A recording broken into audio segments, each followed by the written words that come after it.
Senator from Montana. Time. Following on the footsteps of the Senate, without debate or fanfare, the House of Representatives voted Thursday night to extend 3 provisions of the Patriot Act, which was hastily adopted into law 6 weeks after the 2001 terror attacks under former President George W. Bush. The Patriot Act greatly expands the U.S. government's ability to spy on Americans in the name of national security. It's an act that empowered the government to be able to invade the freedoms of individual citizens without their knowing it. That's what the Patriot Act means. The House passed a 1-year reauthorization of the Patriot Act by a 315-97 vote, just a day after the Senate moved the bill on a late evening unanimous voice vote. You don't even hear the debate of the subject matter. Why? Because the Congress cowardly cowers in fear of being charged with, oh, they're soft on terrorism.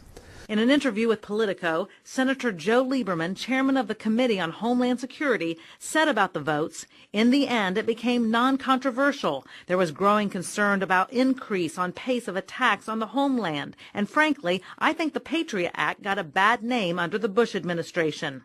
Many Democrats believe the attempted Christmas Day bombing and the attacks at Fort Hood affected public perception and that they had no choice but to vote to reauthorize the bill.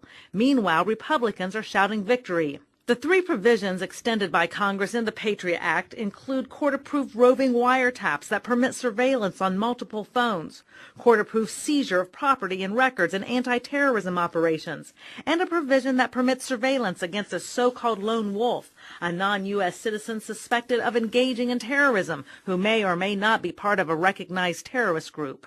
The strength of a democracy is the knowledge that people have about what the government is doing. With the Patriot Act, the people do not have the slightest inkling of what the government is doing to them, not necessarily for them. Democrats criticized the then Republican Congress and former President Bush for passing the Patriot Act. However, civil rights groups such as the American Civil Liberties Union argue the Patriot Act's provisions enable the abuses of power, regardless of who is in the Oval Office.